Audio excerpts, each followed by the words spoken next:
बहुत सारे पेशेंट्स पूछते हैं, डॉक्टर साहब हिप रिप्लेसमेंट इतना महंगा क्यों है और इसका एग्जैक्ट खर्चा कितना आता है। तो आज जानिए मेरे साथ।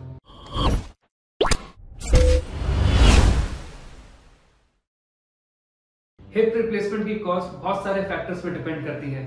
3 सबसे इंपॉर्टेंट फैक्टर्स जिससे कॉस्ट डिसाइड होती है। पहला है टाइप ऑफ इम्प्लांट, दूसरा है हॉस्पिटल और तीसरा है एज ऑफ द पेशेंट। तो हम पहले फैक्टर की बात करते हैं, इम्प्लांट। हिप रिप्लेसमेंट का इम्प्लांट बहुत वेरिएबल्स में आता है। हम उसको सीमेंटेड या अनसीमेंटेड कर सकते हैं, लोकल कंपनी का इम्प्लांट या अच्छी कंपनी का इम्प्लांट, टोटल हिप रिप्लेसमेंट या half hip replacement, ceramic implant या मेटल इम्प्लांट। इन सारे इम्प्लांट्स की कॉस्ट अलग अलग है। हमारी प्रेफरेंस होती है uncemented ceramic head with highly crossing poly. काफी पेशेंट्स में जिनकी एज ज्यादा है उसमें हम मेटल हेड का भी ऑप्शन रखते हैं। बहुत ओल्ड पेशेंट्स में हम सीमेंटेड रिप्लेसमेंट का भी ऑप्शन रखते हैं। ओल्ड एज में बोन्स हमारी वीक होती हैं और हमारा इम्प्लांट बोन के साथ चिपकता नहीं है। इन केसेस में हम बोन सीमेंट यूज करते हैं जो इम्प्लांट को बोन के साथ चिपका देता है और स्टेबिलिटी देता है। दूसरा फैक्टर है हॉस्पिटल। आप अपनी हिप रिप्लेसमेंट की सर्जरी एक गवर्नमेंट हॉस्पिटल में करा सकते हैं, प्राइवेट हॉस्पिटल में करा सकते हैं, डेडिकेटेड ऑर्थोपेडिक हॉस्पिटल में करा सकते हैं या एक बहुत बड़े कॉर्पोरेट हॉस्पिटल में करा सकते हैं।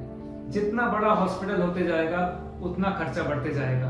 आप जिस रूम कैटेगरी को चूज करते हैं, general ward, sharing room, single room, deluxe room, जितना अच्छा रूम होता है उतनी कॉस्ट बढ़ती जाती है। तीसरा फैक्टर है age of the patient. Hip replacement young लोगों से लेकर ओल्ड एज सब में होती है। यंग में इसके कारण है avian, rheumatoid arthritis, ankylosing spondylitis या एसिटाबुलम या फीमर के फ्रैक्चर्स। ओल्ड एज में रीजंस होते हैं हिप आर्थराइटिस या हिप के फ्रैक्चर्स। जैसे जैसे एज बढ़ती है बॉडी में और बीमारियां भी आ जाती हैं, बीपी, शुगर, थायराइड। इन बीमारियों की वजह से इनके अलग से टेस्ट होते हैं, इनके डॉक्टर्स इन्वॉल्व होते हैं इनको ट्रीट करने के लिए। बहुत ज्यादा एज में सर्जरी की फिटनेस के लिए टेस्ट ज्यादा होते हैं और ऑपरेशन के बाद रिकवरी टाइम भी ज्यादा रहता है। इन सब रीजन से सर्जरी की कॉस्ट और बढ़ जाती है।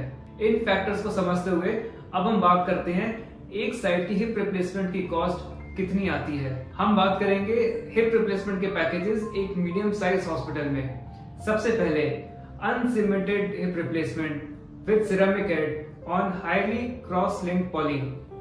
इस इम्प्लांट के साथ सर्जरी का पैकेज करीबन 2.5 से 3 लाख के बीच में आता है। अगर हम सेम सर्जरी मेटल इम्प्लांट के साथ करें, मतलब uncemented metal implant on highly cross linked poly, तो ये सिरेमिक से सस्ता हो जाता है। ये सर्जरी आपको 2-2.25 लाख के बीच में हो जाती है।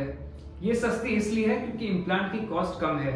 अगर हम बात करें सीमेंटेड टोटल हिप रिप्लेसमेंट की, जो जनरली हम ओल्डर पॉपुलेशन में करते हैं जिनकी बोन्स वीक होती हैं, तो ये सर्जरी करीबन 1.25 से 2 लाख के बीच में हो जाती है क्योंकि सीमेंटेड इम्प्लांट की कॉस्ट अनसीमेंटेड इम्प्लांट से कम होती है।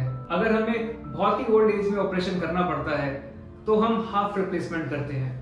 हाफ रिप्लेसमेंट में हम सिर्फ फीमर की बॉल चेंज करते हैं, ऊपर सॉकेट चेंज नहीं करते हैं। ये सर्जरी करीबन 1.5 से 2.25 लाख के बीच में हो जाती है। ये जो भी एस्टिमेट्स हमने आपको दिए हैं ये एक अच्छी कंपनी के ट्राइड एंड टेस्टेड इम्प्लांट्स के साथ है। लोकल इम्प्लांट्स में ये कॉस्ट और कम हो जाती है। दोस्तों ये सिर्फ एक एस्टिमेट है, ये टाइम के साथ चेंज होता है और ये शहर टू शहर भी चेंज होता है। अगर आपको हिप रिप्लेसमेंट एडवाइस करी हुई है और आप उसका एस्टिमेट चाहते हैं तो आप हमसे जरूर संपर्क करिए। धन्यवाद।